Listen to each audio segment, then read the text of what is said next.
Questions are growing now over what will come of a sit-down meeting today between Chinese President Xi Jinping and Russian President Vladimir Putin in Uzbekistan.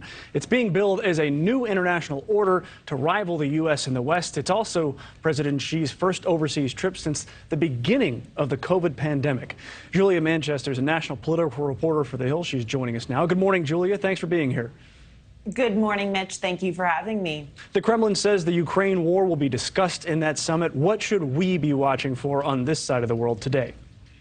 Well, on this side of the world, when it comes to the Ukraine war, I'm curious to see how President Xi approaches this issue. We know that China is normally an ally to Russia, normally comes out in support of Russia. However, on the issue of the Ukraine war, China has walked a very, very fine line. They haven't necessarily condemned it, but they haven't come out in major support of it. And part of that is the economic aspects of the Ukraine war and how much it's done to damage much of global supply chains, as well as gas prices and energy prices. And we know that as a major economic and commerce power, China would be impacted by that. At the same time, though, we know that, for example, China finds itself in somewhat of a similar situation with the issue of Taiwan, a piece of its, what it says as part of its country. However, Taiwanese people view Taiwan as independent of China. So there's similar dynamics there. So I'm curious to see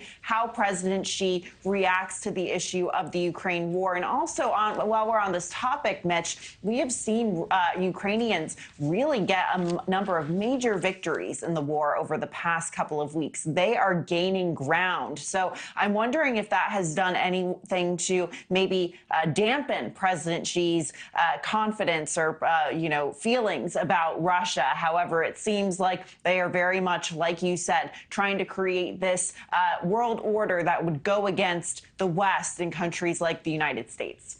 Well, and you're so good at this because you answered my question before I was going to ask it. But what is Beijing thinking? What is President Xi thinking as Russia continues to have setbacks in Ukraine? I mean, he didn't really support this invasion. They haven't said anything specifically about we're behind you, Russia.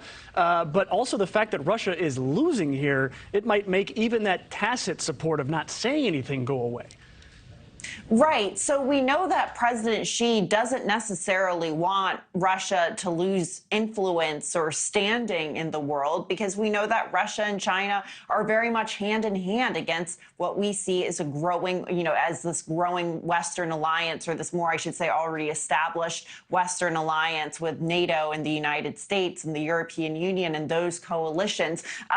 So, he doesn't necessarily want Russia to lose that standing. At the same time, though, from an economic perspective, the Ukraine war really probably isn't doing anything to help Chinese commerce and the Chinese economy. They, like us, have been impacted by rising gas prices, the issue of inflation that we're seeing really around the world that probably hasn't been helped by the Ukraine war. So he's walking a very, very fine line in terms of how he approaches this. And like I said, there are parallels between the relationship with Russia and Ukraine, as well as China and Taiwan. And, if the West's support of Ukraine is anything to draw from, we can expect the West to support Taiwan in somewhat of a similar way. In fact, we saw Nancy Pelosi's very historic trip to Taiwan earlier this summer. And I think it very much signaled that there is support in the West for Taiwan and countries like Ukraine and Taiwan, if you will. So, it's something that Xi is watching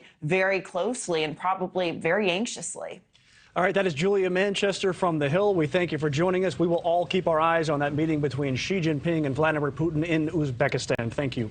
Thank you for watching. Go to newsnationnow.com to find NewsNation on your television provider. And don't forget to click the red subscribe button below to get more of NewsNation's fact-driven, unbiased coverage.